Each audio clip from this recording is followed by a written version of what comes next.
eto na yung nag-isang young bird natin sa loob. Excited na nga tayo makapaglagay dyan. So natapos na yung ating ginagawang breeder cage. Ayan, so may dalawang ibon na.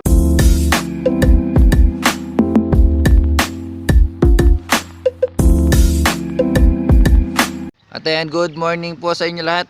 Ayan ayan yung panahon ngayon, ang ganda oh. So, ayan, maaga po tayo nagising ngayon dahil maglilinis tayo dyan sa pagpupwestuhan ng ating breeder loft. Ayan, at ayan yung araw. Ayan, oh, mababa pa, di katulad nung nakaraan, mataas na kasi tatanghali na ngayon, maaga pa. Tsaka yung boss natin, ano pa, garalgal. Ayan. Ayan, maaga nga po tayo nagising ngayon dahil maglilinis tayo dyan yung may mga halaman na yan eh. Magbabawas tayo sa pagpupwestuhan ng ating breeder loft. Ayan. Tsaka excited tayo na mailagay na doon yung ating breeder loft para ngayong maghapon eh matapos na natin at makapaglagay na tayo ng ating mga breeder. Ayan. At mamaya yung nag-iisang young bird natin dyan sa loft, pakakawalan na natin. Ayan, marunong na siguro yan. Baka subukan natin kung hindi na ba siya lalayo or mawawala dahil siya lang mag-isa dyan. Kaya wala siyang kasama. Mamaya nga darating si kuya para tulungan tayong magbuhat nung ating breeder cage. Ayan. Habang wala pa si kuya eh, ayan, maglilinis-linis muna tayo dyan sa paglalagyan ng ating breeder loft. Ayan. So tara. At ayan yung mga puputulin natin. Ayan, mga malunggay. So nakausap naman natin yung may-ari dito. Pinapaputol na to kaso di ko lang maasikaso. Tatanggalin natin yung dito sa paglalagyan ng ating breeder loft. Ayun yung paglalagyan ng ating breeder loft. So direkta sa araw. Ayun yung araw. Yan. So maganda yan na pagpwestuhan ng ating breeder loft. Ayan. Ayan, magpuputol-putol na muna ako para mapaglinis na tayo. At ayan, naputol na natin yung mga sobrang tanim ni ate na malapit dito sa paglalagyan ng ating breeder loft. Ayan. Ayan, at tignan nyo naman gaano kadirekta sa araw. Ayan. So direkta yung araw dyan, kaya dyan tayo maglalagay nung ating ginawang breeder cage. Ayan yung mga naputol ko. So konti lang naman pinutol ko sa mga tanim niya. Ayan, kahit nakausap ko naman siya na pinapatanggal niya yung mga sumobra dito para yung mga tanim sana nating mga talong eh, ayan, hindi natatakpan ng kanyang mga tanim. Kaso di pa natin naasikaso. So ito lang muna yung naputol natin. Ayan. So, lilinisin ko lang muna.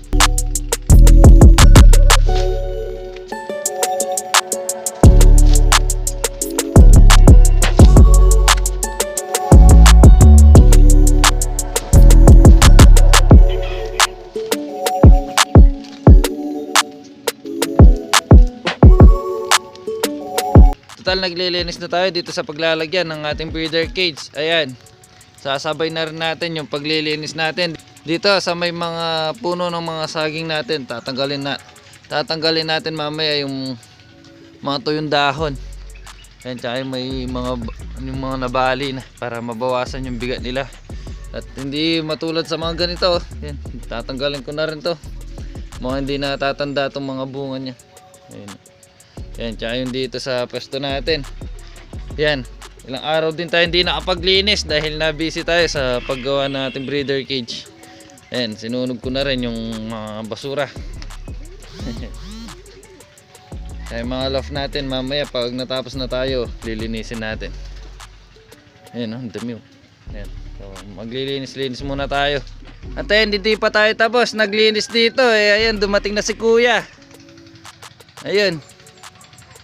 So dumating na nga siya para tulungan tayo magbuhat nung ating ginagawang breeder cage. Ayan.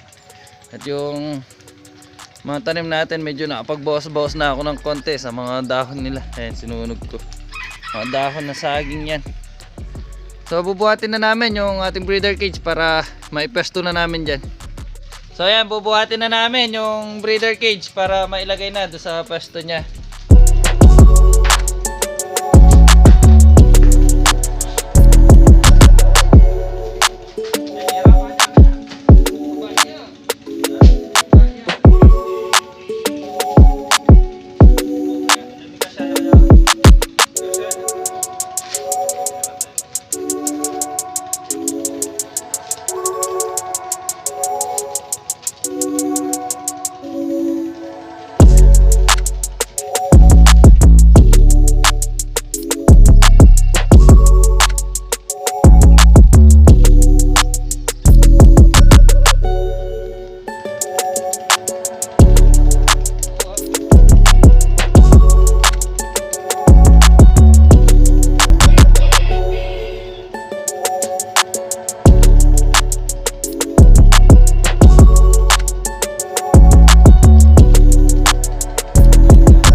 At ayan, nailagay na namin yung ating breeder cage dito sa tabi ng kanyang pwesto. Ayan. Ayan. Tingnan nyo naman. Ganun siya kalaki. Ayan. Ayan siya. O diba ang ganda? Direkta sa araw. Yun nga lang pag umulan yan, hindi natin alam. Takpan na lang natin. At si kuya, ayun o. Yan, pumunta lang dito para tulungan tayo magbuhat. Mga supportive na kapatid yan. Yan, supportive sa ginagawa natin. Ayun, umalis na nga sila. Yan o, tignan nyo naman o. Yan. Ang gagawin nga natin ito, yan, habang nandyan, ipipwesto ko na, ilalagay ko na dito. So, ang gagawin natin yan, total nandito na. Yan, ipipwesto na natin dyan.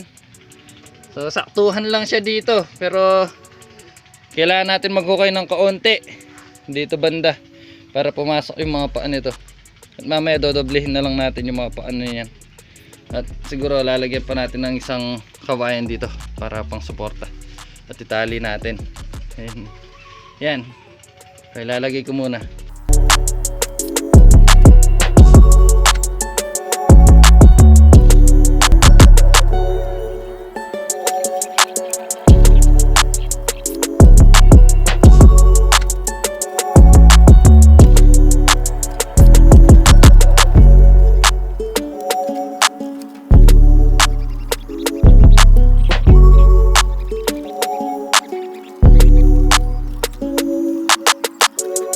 At ayan, naipesto na natin yung ating breeder cage. Ayan o.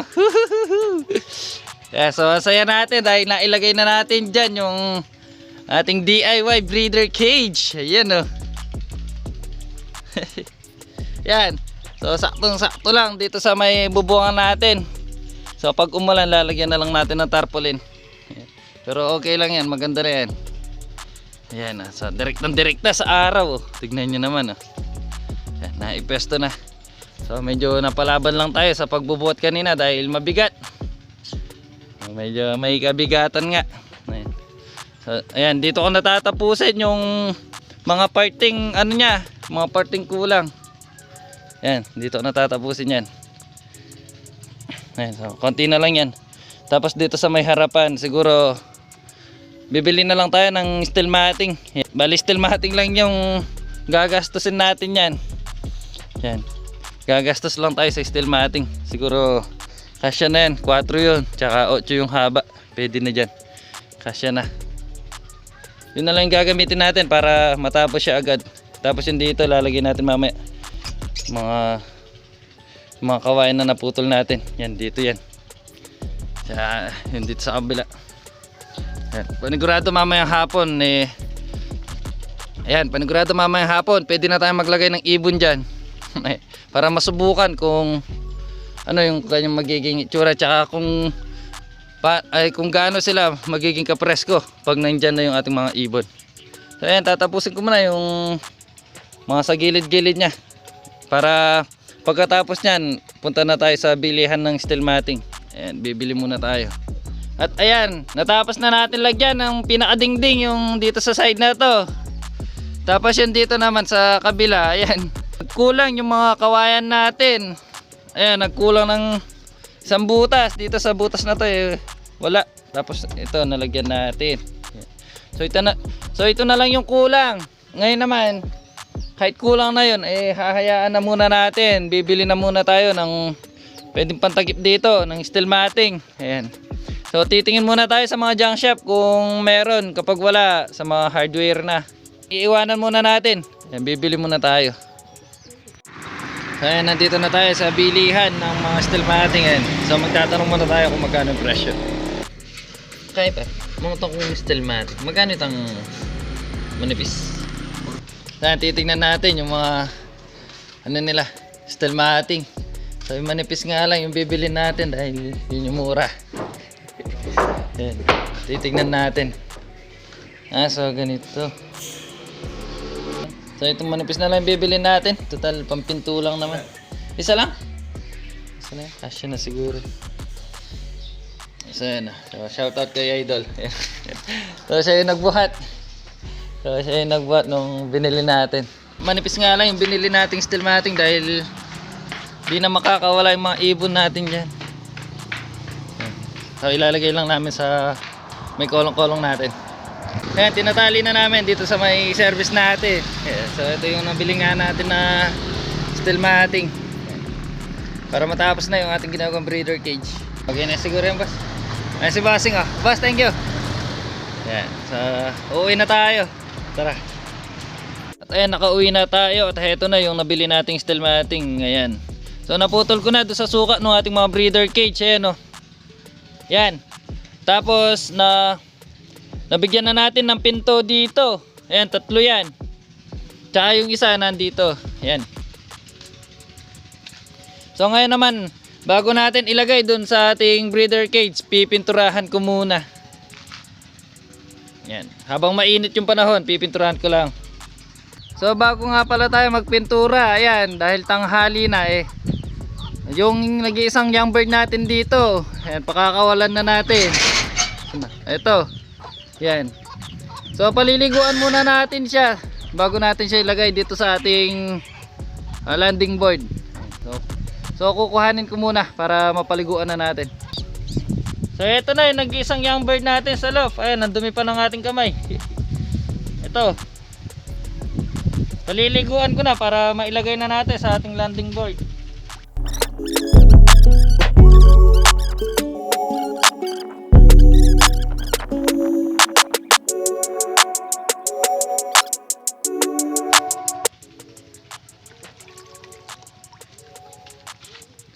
Heto yung kanyang ring number, oh.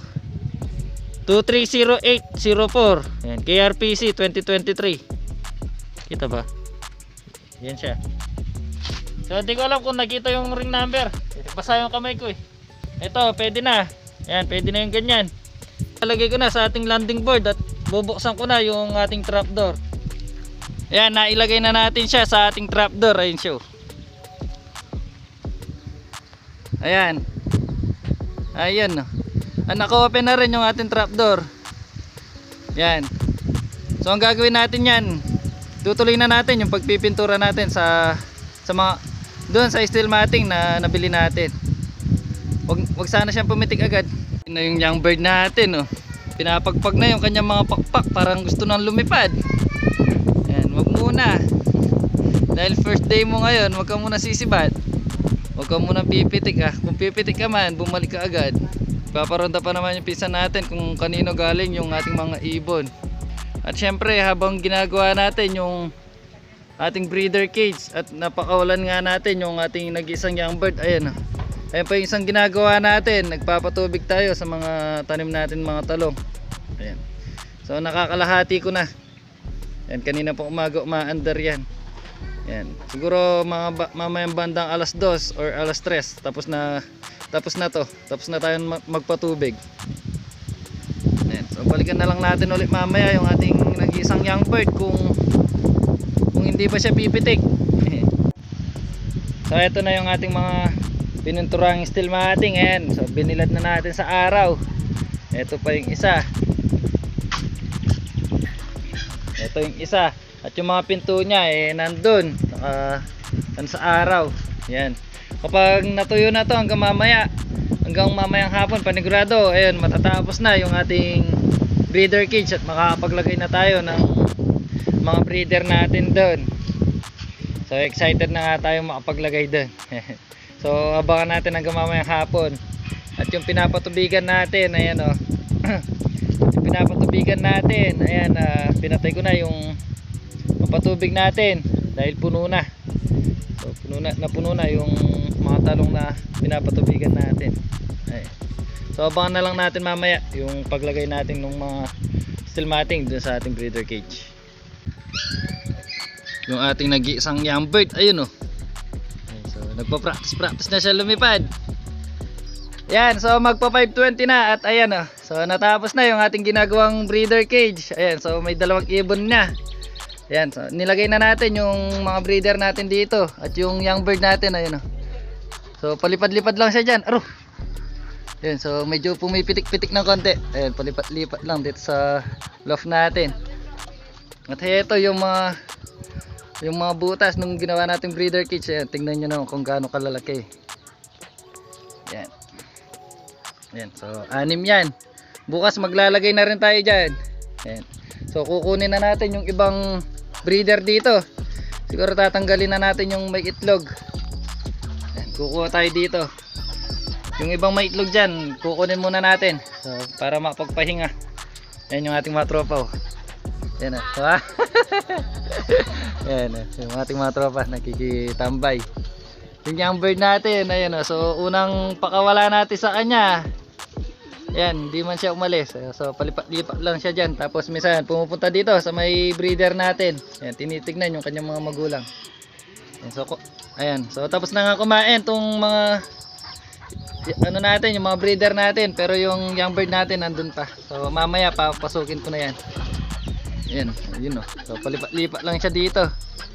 Ang ating mga bagong lipat na breeder, ayan. So kumakain na dito. Ayan. So ayan, pwede na tayo mag-breed niyan dito. Siguro start na bukas, magbe-breed na tayo dito. Ipag-mimit na natin yung ibang mga breeder natin. Ayan. So dito ko natatapusin yung video natin ngayong araw. Ayan. Ayan, so maraming salamat. Bye bye.